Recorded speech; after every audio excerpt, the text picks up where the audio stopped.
Hello everyone! Welcome to Native Man Math Tutorial wherein you can find free mathematics Tagalog tutorial. Ang content ng video lesson na ito ay Grade 11 General Mathematics under Term 1, Week 6 of the Strengthened Senior High School Curriculum. For today's video lesson, we are going to discuss how to choose appropriate metric unit for small and large quantities. And also, we are going to discuss scientific notations. We are going to convert scientific notations into standard notation and vice versa. But before we discuss this lesson, if you are not yet subscribed to this channel, please subscribe for more video lesson. So what are you waiting for? Let's begin! The learning competency of this lesson is determine and apply the appropriate metric units for various contexts, such as units for small and large quantities and scientific measurements. Again, this is under Term 1, Week 6 of the Strengthened Senior High School Curriculum. And for the objectives, at the end of the lesson, you will be able to, number 1, identify the appropriate metric units for measuring small and large quantities. Number 2, define scientific notations. Number 3, apply scientific notations to express small or large numbers and vice versa. And number 4, solve real problems by applying the appropriate metric units for small and large quantities and scientific measurements. Let us start by recalling what is measurement and what is the use of measurement in our daily life. Measurement is the process of finding the size, length, weight, capacity, time, or temperature of an object using standard units. We measure many things around us using a variety of tools. Here are some tools we use to help us measure. Okay, so let's see how you know the different tools used in measurement. So this is the first picture. So what is this measuring tool? This is called watch. And what is the use of watch? Watches measures duration and time. How about this measuring tool? So what is this measuring tool? That is called measuring cups. And what is the use of measuring cups? Measuring cups measure quantities needed when baking or cooking. How about this measuring tool? What is this one? Or what is the name of this tool? That is called measuring tape. And what is the use of measuring tape? A measuring tape measures length, how wide, high, or deep something is, usually used in tailoring. Okay, another tool. What is the name of this tool? That is called protractor. And what is the use of protractor? A protractor measures angles and is used when building and constructing. Okay, another tool. What is the name of this tool? That is called the ruler. And what is the use of ruler? Rulers are used to measure length in millimeters, centimeters, and meters. Another tool. So what is the name of this tool? That is called bathroom scales or scales. And what is the use of bathroom scales? Bathroom scales measure the weight of an individual. Okay, so how about this tool? What is the name of this tool? That tool is called thermometer. And what is the use of thermometer? A thermometer measures heat, how warm or cool something is. Okay, after identifying the different tools and measurement, now we are going to test your knowledge about the units of measurement. Okay, so I'm going to present different statement and just tell if the given statement is appropriate or not appropriate. For number one statement, the most appropriate unit to measure the length of a pencil is millimeters. Is it appropriate or not appropriate? Okay, for me, my answer is NA or not appropriate. So bakit po not appropriate?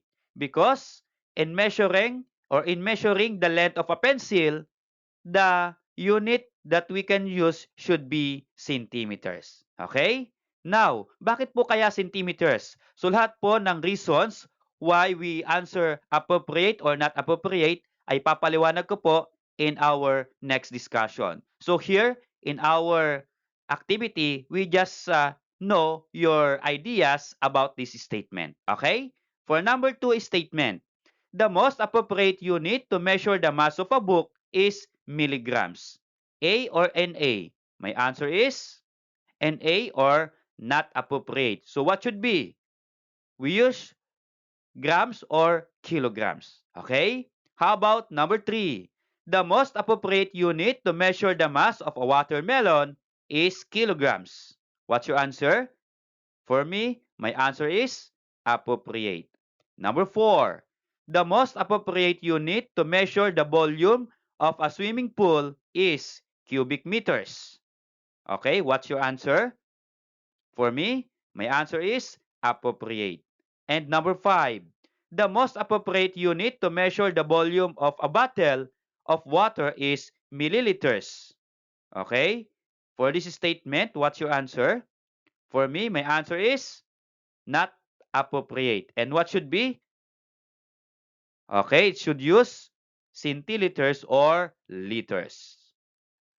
Okay, so another statement. Statement number 6. The most appropriate unit to measure the boiling point of water is degrees Celsius. Okay, what's your answer? Appropriate or not appropriate? For me, my answer is A or appropriate. How about number 7? The most appropriate unit to measure the temperature of a cup of coffee is degrees Celsius. What's your answer? For me, my answer is appropriate. How about number 8? The most appropriate unit to measure the duration of a movie is minutes. Appropriate or not appropriate? For me, my answer is appropriate.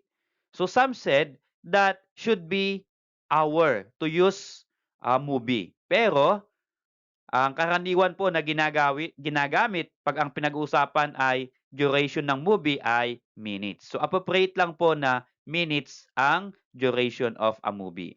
How about number 9? The most appropriate unit to measure the time it takes for a runner to complete a short race is seconds. Okay, for me, my answer there is A or appropriate. Yes, because a runner can run a 100 meters in just 8 to 9 seconds only. Okay? How about number 10? The most appropriate unit to measure the height of Mayun volcano is meters. A or NA? For me, the answer is A or appropriate. Okay, in choosing the most appropriate unit to be used in measurement is that we need to recall the different units of measurement. Okay, so let's recall the units of length. So what are the different units of length in metric system? And another term for metric system is that the standard or the international standard system. Okay? So yung metric system, ito po ay ginagamit sa buong mundo. Okay, for the units of length is that we start from millimeter up to kilometer. So we have millimeter, centimeter, decimeter, meter, decameter, hectometer, and kilometer. So yung smallest unit of units of length is that millimeter. That is the smallest unit. And the largest unit is kilometer. Okay, so the main unit for the units of length is meter. So that's why sa lahat po ng unit ay meron pong meter. Okay, so what are the things or objects that we measure and use the smallest unit? For example, the thickness of a 1 peso coin. Okay, to measure the thickness of this 1 peso coin, we should use the unit millimeter. Okay? How about the largest unit? So what object or what things that we are going to measure and use kilometer? So here, the example is that the distance from one province to another province. So for example, you're going to measure the distance from Baguio City to Metro Manila, we should use kilometers. Okay? Another units of measurement is the units of mass and weight. For metric system, the different units of mass or weight are, first, at the bottom, milligram. Next, centigram, decigram, gram, decagram, hectogram, and kilogram. Again, pag sinabi pong metric system, ginagamit po natin ito sa buong mundo. And the smallest unit for the units of mass or weight is that milligram. Okay, milligram, we use this one for measuring small objects. Okay? And for the kilograms, ginagamit po natin ito kapag largest unit na po yung ating mini-measure yung kanyang mass or weight. Okay, example for the smallest unit is that the weight of medicine capsule or tablet. So, in measuring the capsule or tablet, some factory used milligram. So here sa atin pong capsule, ang ginamit po dito ay 500 milligram capsule. Okay.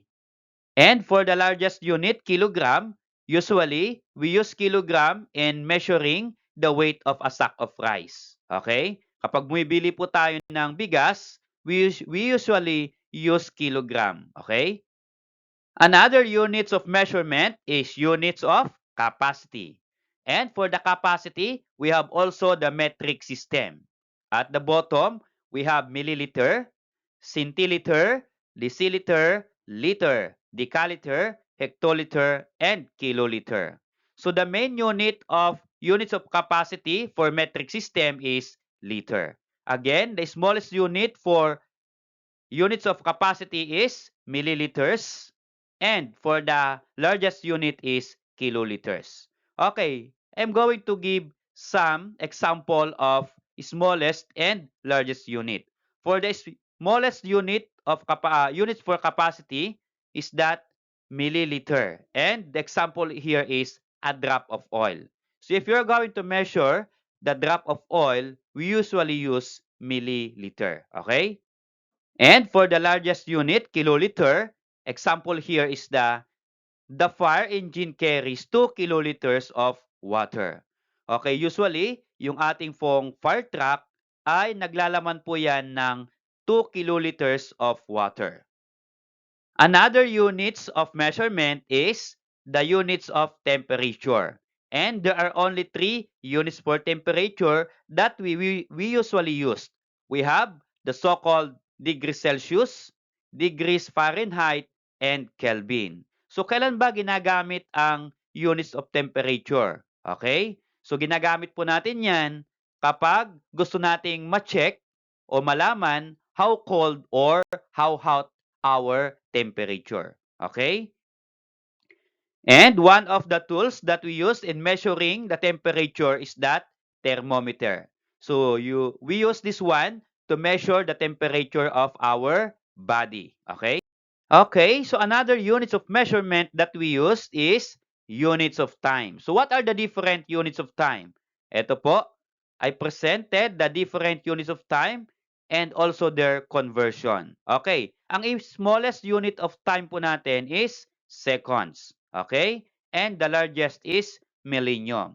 So here, seconds, the next is minutes, hours, days, weeks, months, and years. So yun po yung usually na ginagamit po natin in our daily life.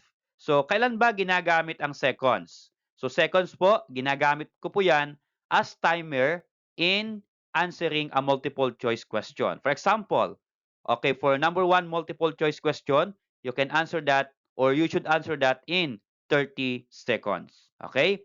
How about minutes? So minutes, mini-measure po natin yan kung gaano po katagal yung ating lesson or class session. And how about hours?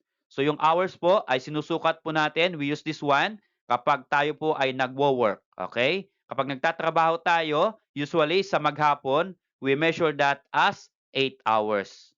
And days, okay, we measure days. For example, sa isang linggo, how many days we work. Okay? Okay, now we're going to apply our knowledge in doing this activity 1. So for activity 1, what is the most appropriate unit for each statement? Okay, we have different statements, 1 to 10. For statement number 1, thickness of a mathematics book. So, how to measure the thickness of a mathematics book? Okay, so ito po ay units of length kasi thickness of a mathematics book. But for the units of length, ano po yung specific or the most appropriate units of length that we are going to use here? Okay, for me, the appropriate unit is centimeter. Okay? So yung centimeter ay pwede pong gamitin yan para po i-measure yung thickness of mathematics book. Okay. How about number 2? Weight of a cargo truck. So usually, ang cargo truck po ay medyo malalaki po yan.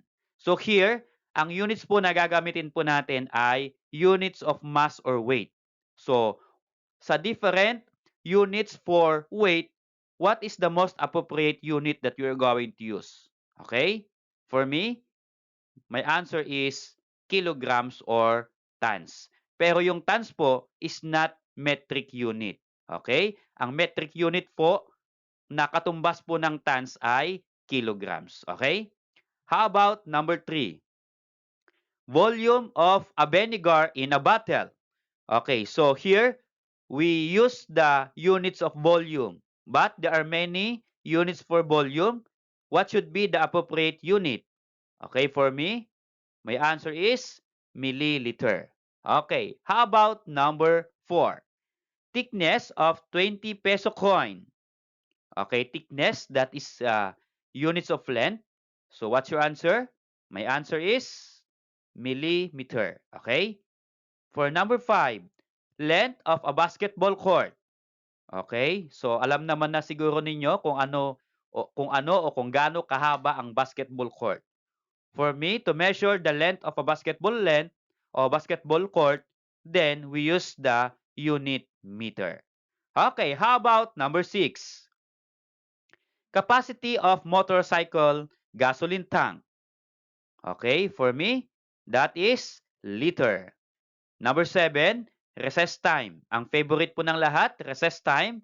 So ano po yung unit that we are going to use? For me, ang unit po ay minutes. Okay, kasi ang recess po ay only rest for 15 to 20 minutes. Okay. How about number 8? Distance from Cabanatuan City to Baguio City. Okay, that is units of length. So what unit that we're going to use? For me, we use kilometer. How about number 9? Height of a 6 feet basketball player. So paano po natin sinusukat yung basketball player? Okay, what unit that you're going to use? We should use centimeter. And last, number 10, the mass of an apple. Okay, so alam po natin yung standard na laki ng apple. So what unit that you're going to use in measuring its mass or weight? We use gram for the mass of an apple. Okay? Okay, so another activity to test your knowledge about appropriate units of measurement is that we have this activity number 2, multiple choice. Choose the letter of the most appropriate measurement for each of the following. Okay? So given the different statements, then we are going to choose the appropriate measurement. Number 1 statement, bottle of mineral water. Is it letter A, 5 liters, letter B, 20 milliliters, letter C, 500 milliliters? Okay. So what's your answer? My answer there is letter C. So 500 milliliters is the appropriate measurement for a bottle of mineral water. How about number 2? A drop of oil. Is it A, 50 grams, B, 50 kilograms, and C, 50 milligrams? Okay, for me, the answer there is 50 milligrams. Okay? So 50 milligrams is the appropriate measurement for a drop of oil. How about number 3? Speed of a car in a highway. A, 8 km per hour, B, 80 km per hour, and C, 800 km per hour. Kapag ikaw ay nagmomotor, okay, or sumasakay sa sasakyan, so alam mo kung gaano kabilis ang sasakyan sa highway. Okay? For me, The appropriate measurement is that 80 km per hour. Baka ang isasagot ninyo ay 800 km per hour. So masyado na pong mabilis. Mas mabilis pa po ito sa super typhoon. Okay? Kasi ang super typhoon ay, ang bilis lang po niya ay 250 km per hour. Okay. How about number 4? A piece of chalk. A. 10 grams. B. 10 kilograms. C. 1,000 milligrams. So here sa piece of chalk, hindi po yung haba, hindi po yung length, kundi yung bigat. Okay? Kasi bigat po yung nakalagay na unit sa ating choices. We have gram, kilogram, and milligram. But what should be the appropriate measurement on a piece of chalk? For me, my answer is 10 grams. Okay? Another statement, number 5, sachet of shampoo. Is it A, 1 liter, B, 12 milliliters, C, 120 milliliters? Okay? So kung kayo po ay nasa probinsya, karaniwan po na ginagamit ay sachet of shampoo only. Okay, for me, my answer there is letter B, 12 milliliters. How about number 6, dance number? Is it last for A, 20 seconds, B, 10 minutes, and C, 1 hour? What's your answer? For me, 10 minutes.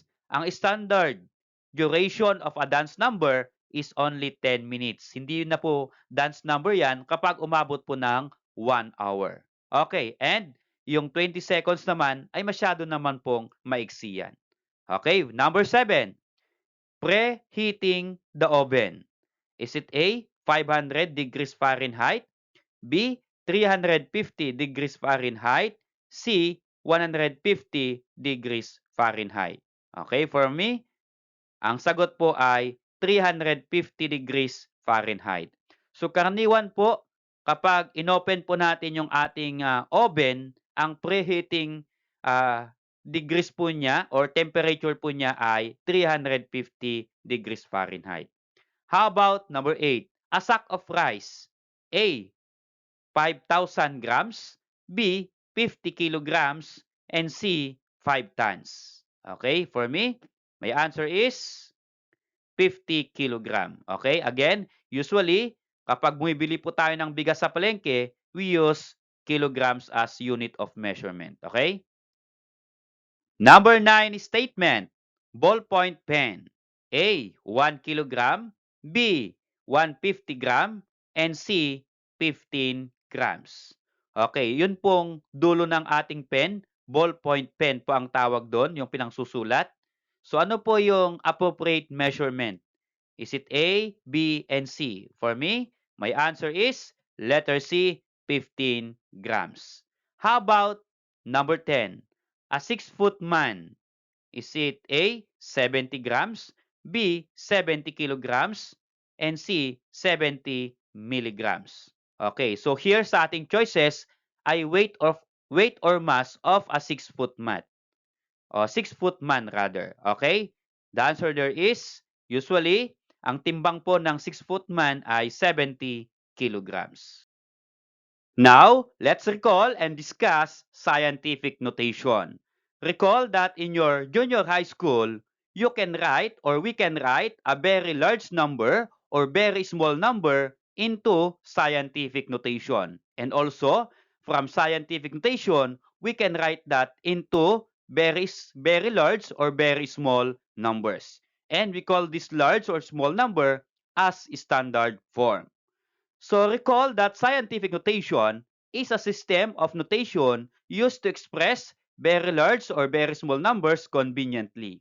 It uses exponents so as not to require the use of many zeros, which can be confusing and lead to errors. And this is the standard or the scientific notation. A times 10 raised to n, wherein A is greater than or equal to 1 and less than 10. Let us analyze this situation. The world's population is approximately 8,500,000,000 people. Now, this number is a very large number. but we can write that very large number into scientific notation. And from scientific notation, we can also write that scientific notation into standard form. So these are the steps to convert scientific notation to standard form. Number one, identify the exponent. Number two, move the decimal point in the base number according to the exponent.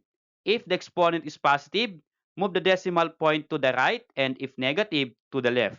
And number three, write the result. Okay, I'm going to discuss the technique and the easiest way to convert scientific notation to standard form and from standard form to scientific notation. Okay, let us have this example A. Convert to scientific notation or express each of the following numbers in scientific notation. Meaning to say, we are going to convert this standard form or very large or very small numbers into scientific notation. And sometimes we call this one as decimal number. Okay, so here, let's start for number 1. 0.00451. Okay, this one. I'm going to write it here. So here, this number is a small number or very small number. First is that you're going to identify the digit which is not 0. And the digit not 0 is this one, 451. So dito po tayo kukuha ng A.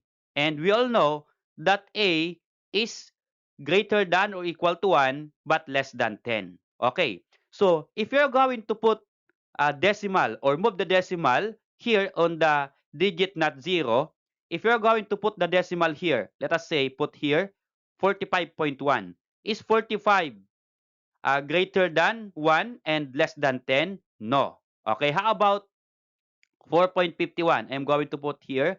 How about this one? 4.51. Is 4.51 greater than 1 or greater than 1 and less than 10? Yes. Okay, we are going to put that decimal here. 4.51 and 4.51 is between 1 until 10. Okay? Now, you're going to move the decimal, this decimal going to that decimal there. Okay? So, we're going to move and count the movement. So, count 1, 2, 3, 4. Okay, the movement of the decimal from this point to 4.5 is 1, 2, 3, 4. Okay, 4 times. Meaning to say that 4 times is the exponent of base 10. Okay, so times 10 up to 4, and that is negative 4. So why negative 4? So if the number is very small number, then the exponent of 10 is negative. Yun po yung technique. Or, another method, if you move the decimal from left to right, the exponent is negative. Okay? Or, another, as I said, that if the number is very small number, then the exponent of 10 is negative. Okay? So, for number 1, the scientific notation is 4.51 times 10 raised to negative. Okay, for number 2, 78,000. So this number is a large number. Now, how are we going to write that into scientific notation? So look at the number. In this 78,000, where is the decimal of the number? Okay? Kasi kailangan po nating matukoy kung nasaan yung decimal so that we are going to move that decimal. Okay?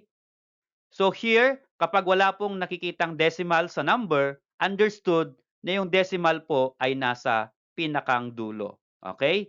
At the right of the last digit. So, ang rule po kasi, if the decimal is at the right at wala na pong kasunod na digit, you can remove the decimal. Let us say 78,000.00. Since 0.00, wala na pong value yung dalawang zero, then you can remove this decimal here. Kaya pwedeng 78,000 na lang. Now, we are going to move this decimal going to the digit not 0. Okay? So that mai-transfer po natin or convert into scientific notation. If you move the decimal here between 8 and 0, 78 point. Is 78 between 1 and 10? No. Okay, how about here? between 7 and 8? 7.8. Is 7.8 between 1 and 10? Yes. So mean to say, that is our A. So A is 7.8. So 7.8 is between 1 and 10. Okay. Now, move the decimal point here to 7.8. Okay, so here, count 1, 2, 3, 4. Okay, hanggang po dito sa 7.8. Okay, we move the decimal 4 times. So that 4 times is the base of 10. Okay, so 10 raised to the 4th power. But what is the exponent of what is the sign of the exponent? Okay, if the number is a large number, then the exponent is 4. Another method to determine if positive or negative the exponent is that if you move the decimal from right to left, then the exponent is positive.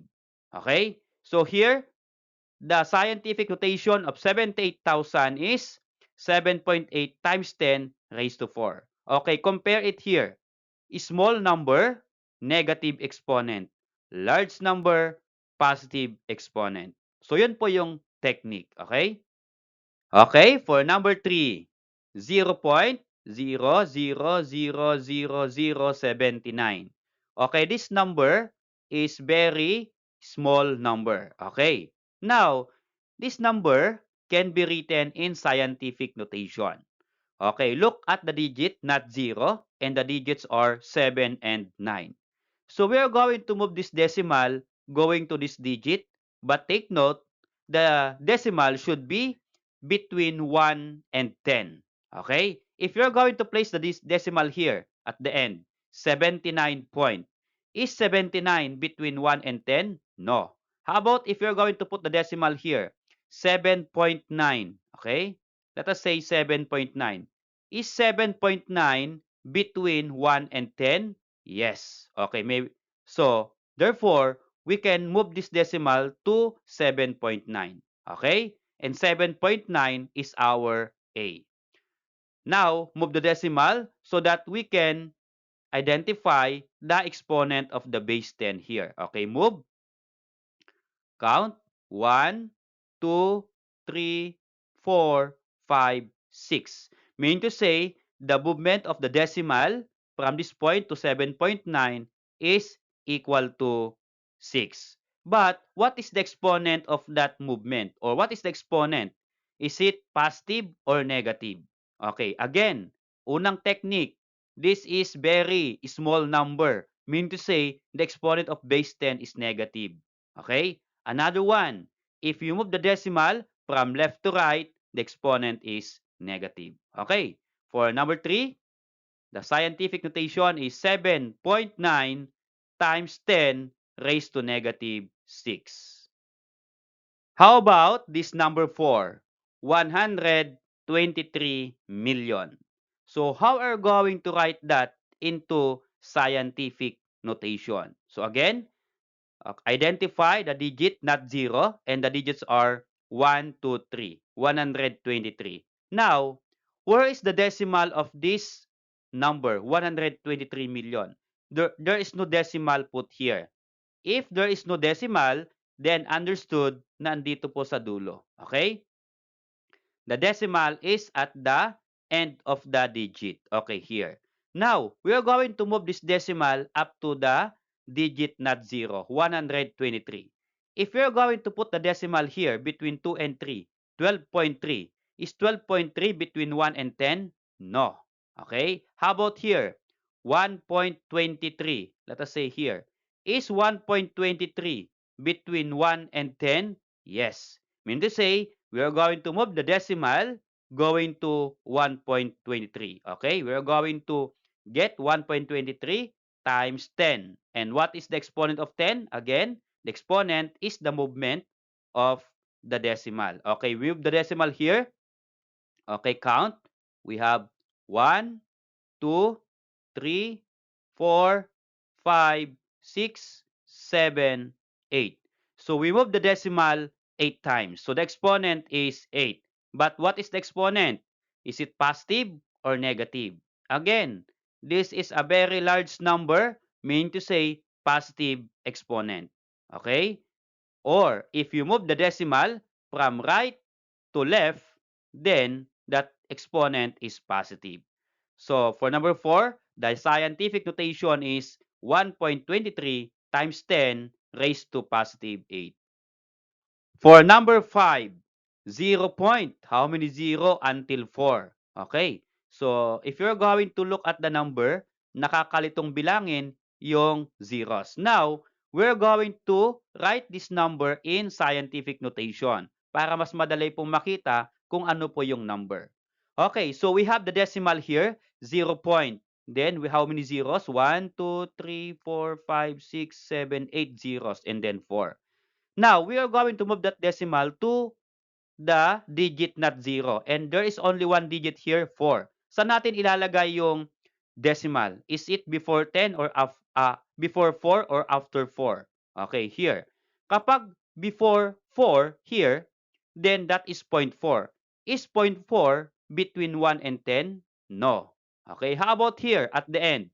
4.0 or 4 point. So is 4 between 1 and 10? Yes. Mean to say, we are going to place the decimal here at the end. Okay. Now, what is our A? So, A here is equal to 4. Okay, 4 point.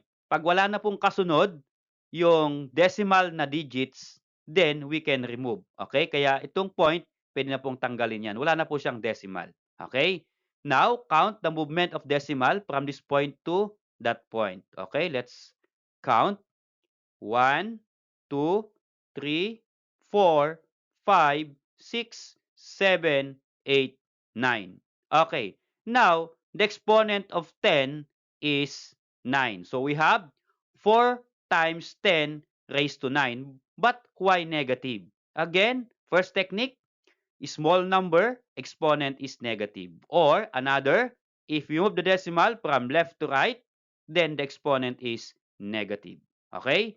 So for number 5, the scientific notation is 4 times 10 raised to negative 9.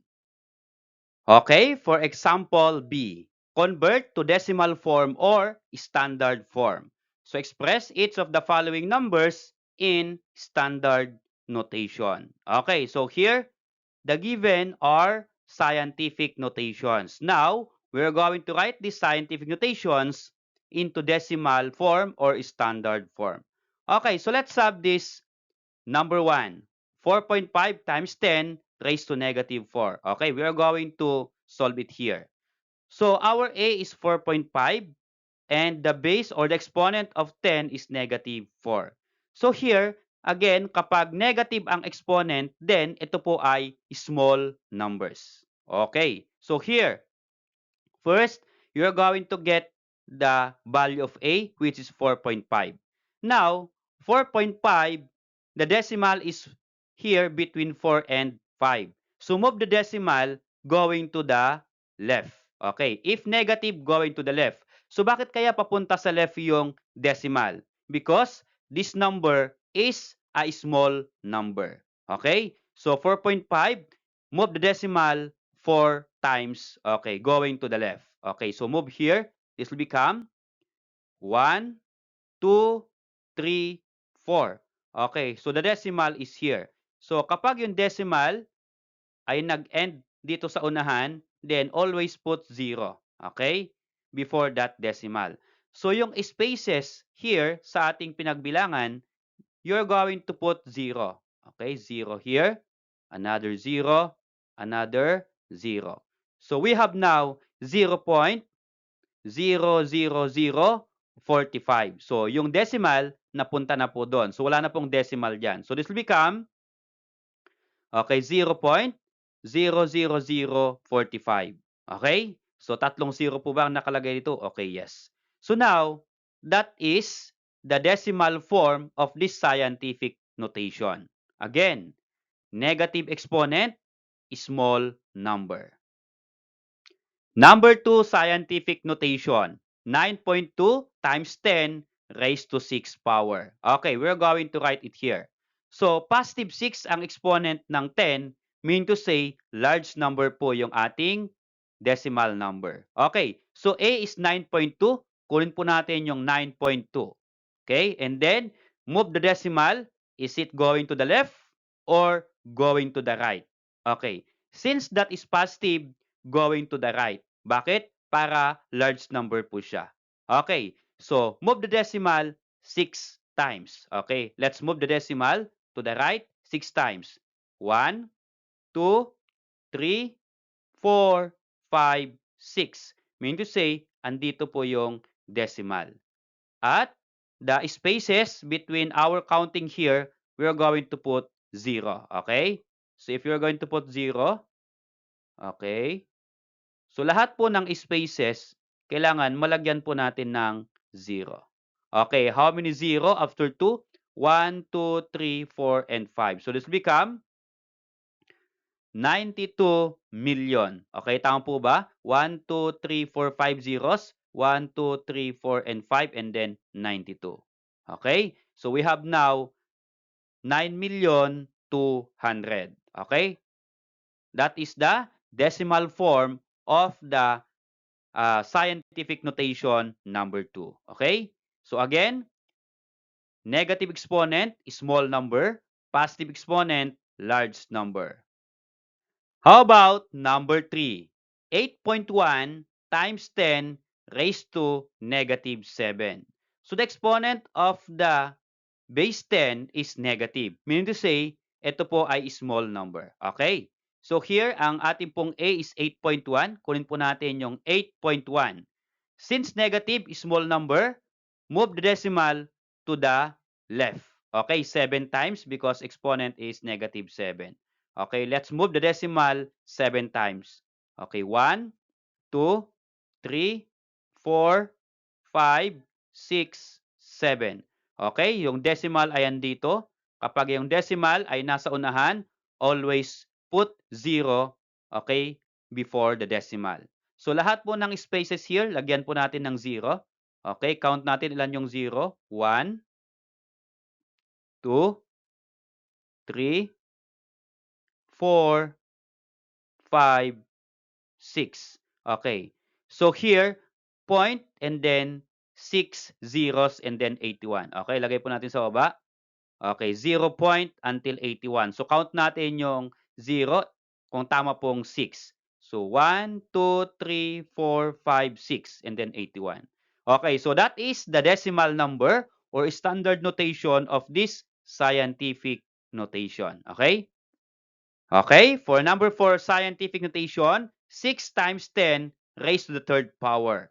So the exponent of the base 10 is positive. Meaning to say, ito po ay large number. Okay, so ito po yung ating A, 6. Kunin po natin yung 6. Now, sa ating number na 6, where is the decimal? Again, if there is no decimal in A, then meaning the decimal is at the right of the digit. Okay, so here, ibig sabihin, andito po yung decimal ng 6. Again, kapag kasi nandun sa right side at wala nang kasunod na number, pwedeng i-remove yung decimal. Okay, now, the exponent of 10 is 3.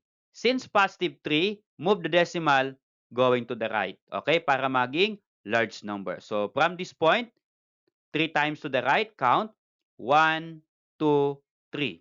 Okay, nasa dulo na po yung decimal. Okay, now we're going to put 0 here in spaces.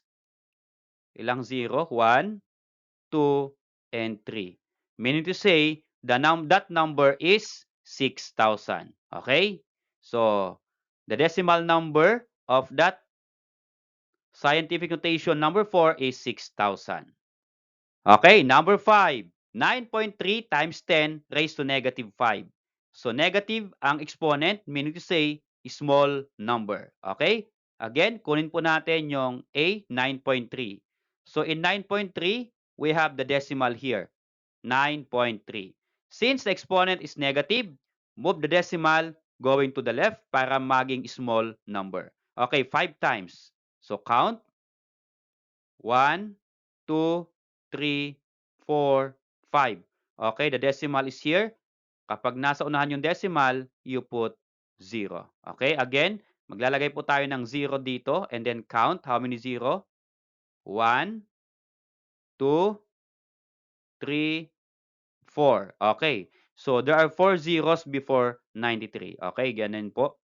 Okay, count 1, 2, 3, 4, and then 93. So, this is now the standard notation of this scientific notation. Okay?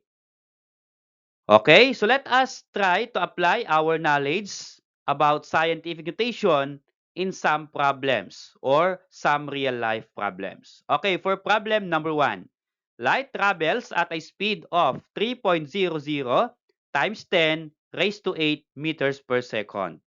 The distance from Earth to the Sun is approximately 1.496 times 10 raised to 8 kilometers. How many seconds does it take for light to travel from the Sun to Earth? Express your answer in scientific notation. Okay, so here, to solve this problem, try to read and then analyze, of course. Okay, and identify the given facts. Okay, so here, ang problem is that the speed of light is 3.00 times 10 raised to 8 meters per second. Okay, yan po yung speed ng light given in scientific notation. And the distance of Earth to the Sun is approximately 1.496 times 10 raised to 8 kilometers. So here, yung another given is in scientific notation. Now, how to answer the question in the problem? How many seconds does it take for light to travel from Earth, from Sun to the Earth? Okay. So here, first, we're going to write all the given data. The first one is the speed of light, 3.00 times 10 raised to 8 meter per second. And then the distance of Earth to Sun, which is 1.496 times 10 raised to 8 kilometers. So here, anong operation ang gagawin natin or gagamitin natin to solve for what is being asked in the problem?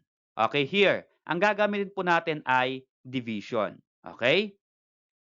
Para masukat po natin how many seconds that it take for light to travel from Sun to Earth, ay i-divide po natin yung number of kilometers doon sa rate ng light. Okay, so how? First, identify the unit used. Okay, ang unit po dito ay kilometers and the other unit is meters. Ibig sabihin, hindi po magkapareho yung units nila. Dapat, bago tayo mag-divide, magkapareho sila ng units. So, ibig sabihin, magko-convert po tayo, okay, ng units. So, paano po? So, here, yung 3.00 times 10 raised to 8 meters, the same po yan. Ang i-convert po natin ay ito pong okay, distance from Earth to Sun na kilometers. Gawin po nating meters. So kapag ang given ay scientific notation, how to convert kilometers to meters. Okay, here, ito po yung technique. So here, 1.496, the same po yung ating A times. Ang babaguhin po natin ay exponent ng base 10.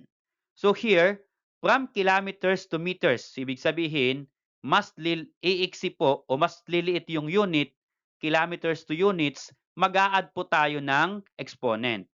At yung pagitan ng kilometers to meters ay 3. Kasi yung pong 1,000 meters is equivalent to 1 kilometer. So, ibig sabihin, ang differences between kilometers and meters is 3 zeros. Okay, so here, we're going to add 3 to the exponent 8. So, 3 plus 8 is equal to 11. So, we have now 1.496 times 10 raised to 11 meters. So, mula po dito, pareho na pong meters yung kanilang unit. We are going to divide. Okay, i-divide po natin yung distance at ito pong speed ng light. Okay, so here, how to divide. Paano po mag-divide ng scientific notation? So divide is that you can divide A here. 1.496 divided by 3.00. So ang lalabas po dyan in decimal is that 0.498666 and so on. Meron pa po yan kasunod. Okay, so here, bakit po seconds yung ating given na unit? Kasi po, if you are going to cancel meter and then meter, kasi division po yan, we can cancel, then ang matitira po dito ay second. But, How about the times 10 or base 10? So, ang gagawin lang po natin sa base 10 is that you are going to subtract. Notice sa law of exponent, kapag nasa numerator at nasa denominator, all you have to do is you are going to subtract the exponent. So, here, 11 minus 8 is 3. Okay? So, times 10 raised to the third power. So, we have now 0.49866 seconds times 10 raised to the third power. But here, notice here na yung ating A ay 0.49. Meaning to say, ito po ay less than 1. Dapat ang A po natin is from 1 up to less than 10 or 9.999. So wala po sa range ng A ito. Ibig sabihin, we are going to move the decimal 0.4 sa magiging 4.9. Okay, dito po. I-move natin po yung decimal. So that this will become 0 and then 4 and then yung decimal ay naging nandito na po sa pagitan ng 4 and 9. So this will become 4.98666 seconds. But since nag-move po tayo ng decimal nag-move po tayo ng decimal, then babaguhin po natin yung exponent ng base 10. How? Okay, we are going to subtract. Okay? So, 10 raised to the third power will become 10 raised to the second power. Okay, so it will become, i-final natin, 4.99. So, usually, ang kinukuha po nila kapag measurement ay 2 decimal place. 4.9866, pwede pong 4.99. So, 8 will become 9 kasi ang kasunod po niya ay 6. Then, times 10 raised to the second power. And the unit is seconds. So, how about this problem number 2? The diameter of the sun is approximately 1.39 times 10 raised to the 6th power kilometers, while the diameter of Earth is about 1.27 times 10 raised to 4 kilometers. How many times larger is the diameter of the sun compared to Earth? Express your answer in scientific notation. Again, this problem is all about, it involves scientific notation. So the given data here are scientific notations.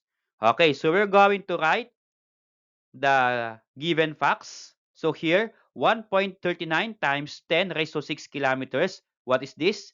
The diameter of the sun.